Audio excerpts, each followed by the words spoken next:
focus of all those documentaries and Hollywood movies. But there's one version of Titanic we have never seen until this morning.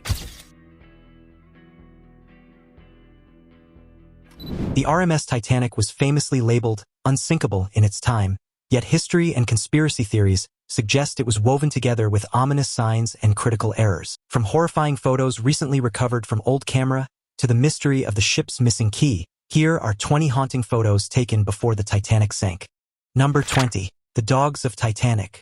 It's an excellent feeling for pet owners to experience adventures with their beloved furry friends. However, the first-class passengers who brought their dogs with them on the Titanic only realized their mistake in the end. When the Titanic embarked on April 10, 1912, it had 12 dogs aboard, all belonging to first-class passengers. This diverse group included breeds like an Airedale named Kitty, whom we're 100% sure was a dog despite its name, a Pekingese named Sun Yat-sen, and a Pomeranian named Lady, along with other purebreds and cherished pets of some of the ship's wealthiest passengers. It wasn't cheap to secure a place on the Titanic, especially for pets. The lives of these dogs on the Titanic mirrored the luxury experienced by their affluent owners. The smaller breeds were pampered in the first-class cabins, while the larger breeds were comfortably accommodated in well-appointed kennels on F deck. They were regularly taken for walks on the poop deck. Quick fun fact, the poop deck is actually a short, high deck of the ship, and it has nothing to do with actual poop. It was named after the French term la poupe, which means the stern. The dogs of the Titanic were often brought into this section of the ship by the bellhops. There was even an informal dog show planned for April 15th, a poignant event that would never happen due to the ship sinking. During the catastrophe, only 3 canine passengers, all smaller breeds, managed to survive. The fortunate survivors included 2 Pomeranians and the Pekingese, Sun Yat-sen. Their diminutive size enabled the owners to bring them onto the lifeboats inconspicuously. Sadly, the larger dogs did not make it through the disaster. Number 19. The ship's good luck charm. This is a photo of Jenny, the cat aboard the Titanic. Yes, aside from the passengers who boarded the Titanic, there were animals, or rather, just pet dogs, really, and I'll get to them later. Jenny was among the animal passengers of the Titanic, but she wasn't with the guests. She was a ship cat, a common feature on ships at the time meant to control the rat population. Jenny was seen as a good luck charm, as were most ship cats. After all, they kept the pests away, and they were cute to look at as they roamed around the ship with no restrictions, gallivanting as if they owned the watercraft. There was no news as to whether Jenny sank with the Titanic. While many believe she perished along with the other human victims of the tragedy,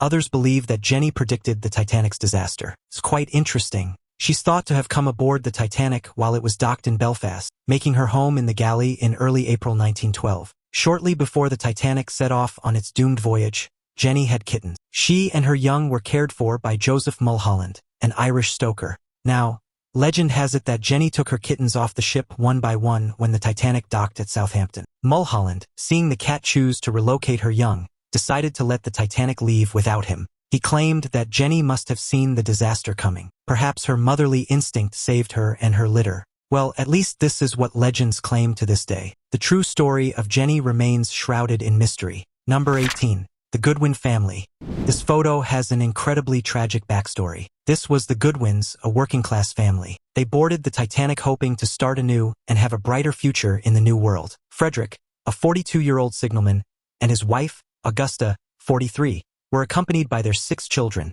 Lillian, Charles, William, Jesse, Harold, and baby Sydney. When the ship struck the iceberg, the Goodwin family found themselves in the midst of the unfolding tragedy. Augusta, desperately trying to keep her family together, struggled to find a lifeboat to accommodate them all. However, the rigid class distinctions of the time worked against them, and the Goodwins were separated. Augusta and the children ended up on Lifeboat 10, while Frederick was left behind on the sinking ship. The heart-wrenching decision tore the family apart quite literally, as they faced the harsh reality that they might never see each other again. In the end, what remained of the Goodwin family struggled to make ends meet and perished in poverty. Number 17. David Blair and the missing binoculars. The lack of binoculars for the ship's lookouts is often cited as a contributing factor to the disaster. Reports suggest that the binoculars were unavailable because David Blair, initially appointed as the second officer on the Titanic, was reassigned to another vessel just days before the Titanic's departure. In the haste of his departure, Blair mistakenly took the key to the crow's nest locker, where the binoculars were supposedly kept. This allegedly turned out to be a fatal mistake. This reshuffle of officers, which saw Blair's reassignment on April 9, 1912, led to the demotion of William Murdoch and Charles Lightoller and Blair's complete removal from the ship's command. For this reason, The binoculars intended for use in the crow's nest lookout remained inaccessible throughout the voyage. There are, however, variations to the story. Some claim the locker was found to be open but empty, while others suggest Blair might have left binoculars in his cabin or taken them, as they were his personal property. Regardless, the binoculars were nowhere to be found. The absence of the binoculars became a point of discussion in the post-sinking investigations, fueling speculation about whether the availability of binoculars might have changed the voyage's tragic end. Number 16. Lifeboats on board. Did you know that even before the Titanic sank, many noticed the number of lifeboats wasn't enough? When the Titanic commenced its doomed first voyage in April 1912, it was outfitted with only 20 lifeboats, a figure dramatically insufficient for the number of passengers and crew on board.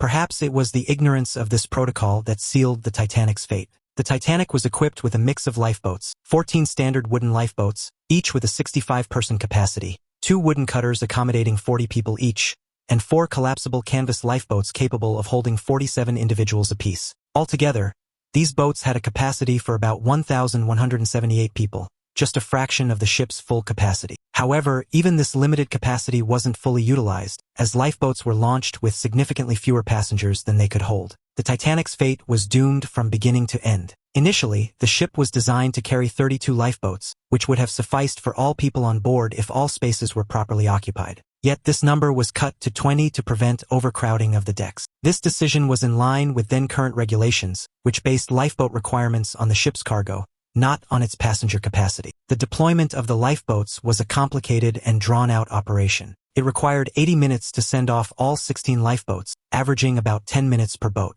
The first boat launched with only 28 people despite having room for 65, as many passengers initially underestimated the severity of their predicament and hesitated to vacate the ship. To make matters worse, all lifeboat drills were canceled. Now it's time for today's topic. During a recent expedition to explore the wreckage of the RMS Titanic, a deep-sea dive team made an extraordinary discovery that shocked historians and researchers alike. Lying amidst the debris on the ocean floor, they found an old waterlogged camera, preserved in the icy depths for over 110 years. Experts were stunned. Could this camera hold untold secrets from the night the Titanic went down? Carefully bringing the camera back to the surface, restoration specialists worked tirelessly to salvage any surviving film. Miraculously, several photographs emerged, capturing haunting moments from inside the Titanic as it began to sink. One image showed terrified passengers scrambling to escape the rising water, while another revealed the once grand ballroom, now filled with despair as the ship listed to one side. But the most chilling photo was of a young woman clutching her loved one, her eyes filled with resignation and fear, an image that seemed to convey the final moments of a lost era. These photographs, believed to be taken by an unknown passenger, offered a haunting glimpse into the tragic night of April 15, 1912. The eerie find has ignited new discussions about the untold stories that remain hidden beneath the waves, as the Titanic continues to reveal secrets from her doomed voyage into history. Number 15. Near collision in Southampton. This ship isn't the RMS Titanic, but rather the New York. This might have been one of the factors that slowly pushed Titanic closer to its doomed fate. On the morning of April 10, 1912, as the RMS Titanic was departing Southampton for its maiden voyage, the Titanic's enormous size and the force of its propellers caused an unexpected and dangerous situation.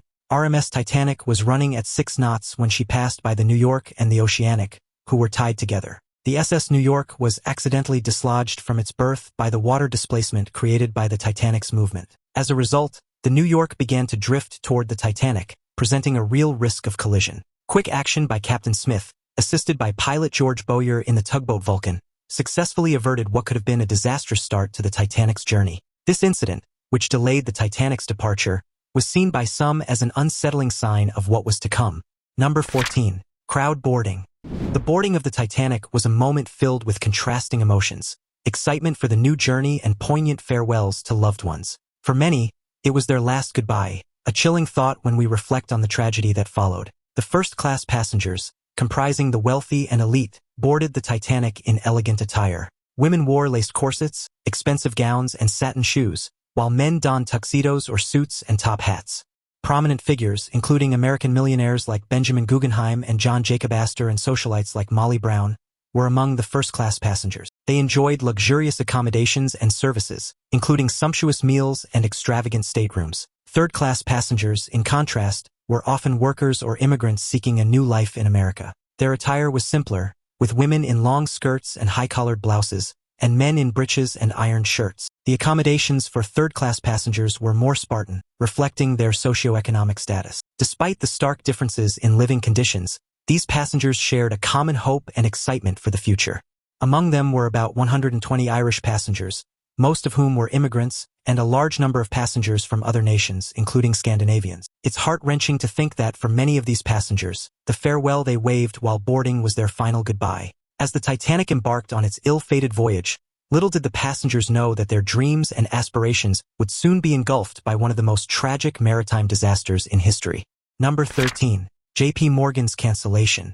J.P. Morgan is among the most prominent people who canceled their tickets and didn't show up on the maiden voyage of the RMS Titanic. However, his last-minute cancellation led to some dark theories. Morgan, a prominent financier and the owner of the International Mercantile Marine Company, which owned the White Star Line and the Titanic, was initially scheduled to be on the ship. Yet just before the Titanic set sail, he unexpectedly called off his trip. Various explanations for this change of plans have been suggested, including health issues and a desire to continue his stay in France, possibly for a relaxing time at a spa with his mistress.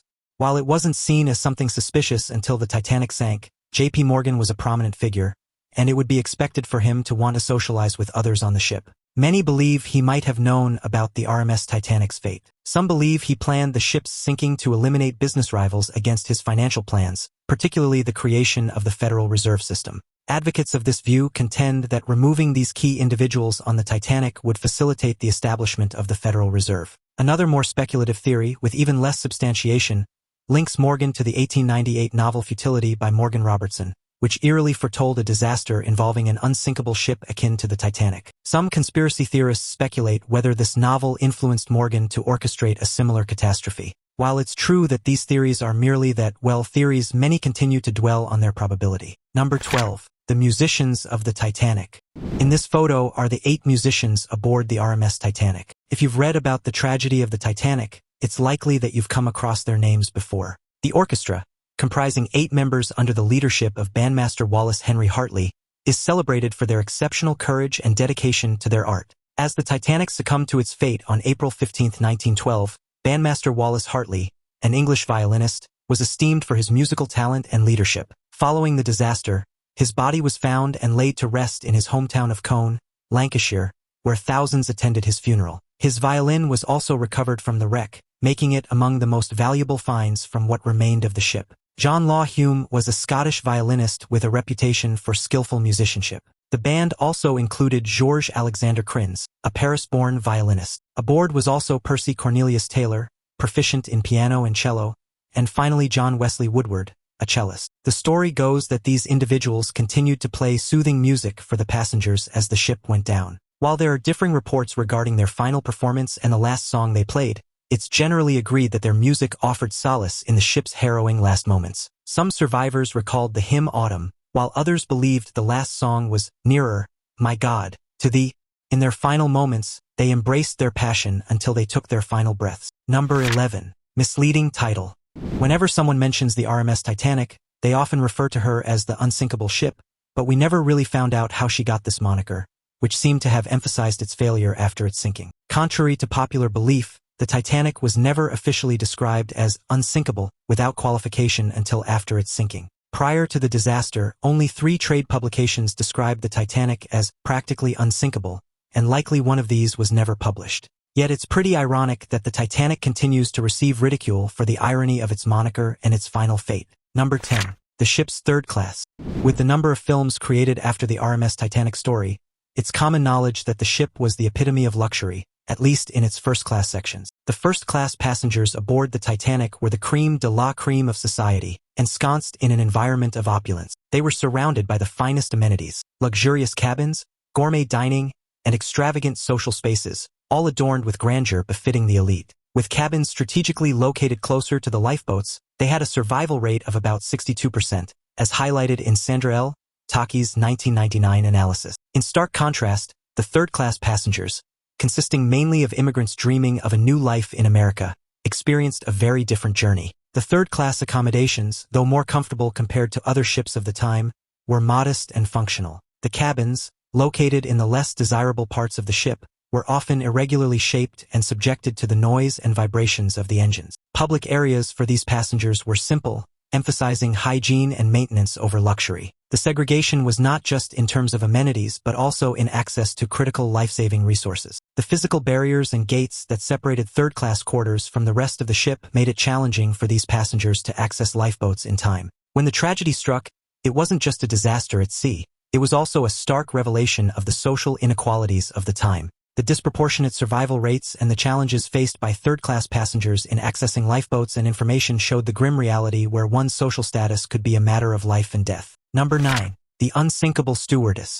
Now, perhaps you're wondering who this woman is. She's Violet Jessop, born in Argentina in 1887 to Irish immigrants. Her journey in the maritime world began as a nurse on the RMS Olympic, the Titanic's sister ship. She's become a popular name in the Titanic story because of her bizarre fate whenever she worked on a watercraft. Jessop's first encounter with maritime misfortune occurred in 1911 aboard the Olympic, which collided with the HMS Hawke. The Olympic faced a significant tear below the waterline but managed to limp back to England. Despite the collision, Jessop maintained her composure. You would think Jessop would stop working on ships after one life-or-death situation, but somehow, Jessop still had the courage to board and work on the RMS Titanic. On that fateful night, Jessop, having just finished her prayers, was in bed when she heard a disturbing sound. Initially thinking it was a drill, the concept of the supposedly unsinkable Titanic being in peril seemed implausible. Yet less than 3 hours later, Jessop found herself in a lifeboat, witnessing the majestic ship vanish beneath the dark, icy North Atlantic.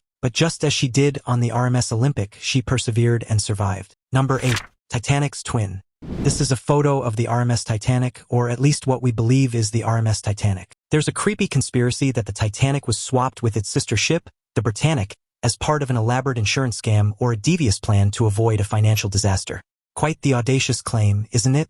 The RMS Britannic was the third and largest vessel of the White Star Line, the same company that owned the Titanic. Constructed to be bigger and supposedly safer, the Britannic set sail after the Titanic's infamous iceberg incident. However, skeptics argued that the two ships were eerily similar, making a switch nearly seamless. They claimed that the Britannic, disguised as the Titanic, was intentionally sunk, allowing the owners to cash in on the insurance while keeping the supposedly unsinkable Titanic safe and sound. However, this theory doesn't really stand on its own. The Britannic did meet a tragic end, but not at the hands of an iceberg. In 1916, during World War I, the Britannic hit a mine and sank in the Aegean Sea. So the switch theory, however intriguing, loses some steam when faced with historical facts. Yet, conspiracy enthusiasts persist. They argue that the sinking of the Britannic was an elaborate cover-up to conceal the original Titanic's survival. However, no concrete evidence has ever surfaced to validate this claim. Even so, its dark nature makes it a persistent claim among conspiracy theorists. Number 7. Father Francis Brown.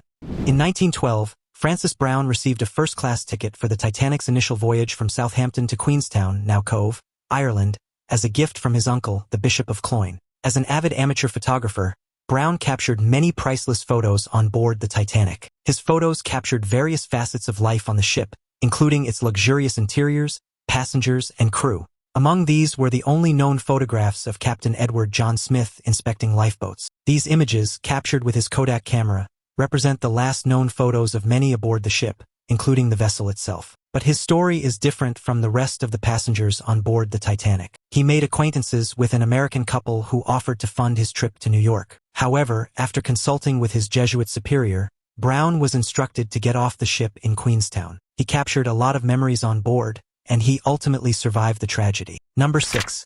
The ship who watched the Titanic sink. This ship is the SS Californian, a steamship of the British Leland Line. On the night the Titanic sank, this ship was in close proximity to the Titanic, and yet, despite its proximity and the distress signals raised by the Titanic, the Californian took no action. But here's what's not often discussed. You see, hours before the Titanic struck the iceberg, the Californian's radio operator sent a message warning nearby ships, including the Titanic, of ice fields ahead. This warning, however, did not reach the Titanic's captain because the radio operator, Jack Phillips, did not deem it urgent enough to interrupt his communications. Another fatal mistake. At the time, Phillips was busy transmitting passenger messages, and the Californian warning did not begin with the MSG or Master Servicegram prefix, which would have made it a message that required a mandatory acknowledgement from the Titanic's captain. And yet, even after the Titanic hit the iceberg and began to sink, there was a critical window during which the Californian could have potentially played a significant role in the rescue efforts. The Californian crew did see the Titanic's distress rockets, and a carpenter on board, James McGregor, even claimed to have seen both the ship and the rockets. However, the Californian's radio operator had gone off duty by this time, and Captain Stanley Lord of the Californian did not take action to assist the Titanic. Inquiries following the disaster concluded that the Californian could have saved many, if not all, of the lives lost on the Titanic if it had responded to the distress signals. Captain Lord faced significant criticism for his inaction, although formal charges were never brought against him or his crew. Despite this, Captain Lord spent the rest of his life trying to clear his name. The Californian itself met a tragic end 3 years after the Titanic tragedy, as it was sunk by a German submarine during World War I. Touché. Number 5. Titanic Shipyard Number 39904. These were the numbers etched on the Titanic's hull. It looks innocent enough, just combine digits to identify the RMS Titanic. However, the story goes that it spells out something quite audacious. Conspiracy theorists suggest that the number was intentionally chosen to hold a deeper symbolic meaning. If you hold a mirror next to the ship's hull, it will spell out, "No Pope." Sounds far-fetched, don't you think? Reportedly, the predominantly Catholic workforce at Harland and Wolff's Belfast shipyard believed there was a blasphemous message in the hull number, possibly assigned by Protestant individuals. This unsettling notion led them to halt work until the issue was addressed. The actual facts about the Titanic, including its design, construction, and the details of its ill-fated maiden voyage, are well documented and continue to be the subject of extensive research and interest. In my opinion, this is the creepiest and most horrific theory surrounding the tragedy of the Titanic, only if it's found to be true, that is. However, so far, there's really no solid evidence regarding this theory. Number 4. Titanic Sea Trials. Sea trials are crucial for a ship's journey. Initially scheduled for April 1, 1912, the RMS Titanic's trials were postponed to the following day due to adverse weather. This tight schedule meant the Titanic had 1 day less in Southampton to be adequately supplied for its maiden voyage. On April 2nd, a clear day, the Titanic, with its skeleton crew of stokers, greasers, firemen, and various officials, embarked on its sea trials. Interestingly, despite the significance of this event, domestic staff were absent. Key figures like Thomas Andrews from Harland and Wolff and representatives from the Board of Trade, including Mr. K.S., were on board. Their presence was essential for the certification of the Titanic's seaworthiness. The trials themselves, lasting about 12 hours, were conducted with a limited crew and without the presence of the ship's domestic staff. This condensed timeline and reduced crew composition meant that the Titanic was tested under atypical conditions, not fully representative of its imminent operational environment.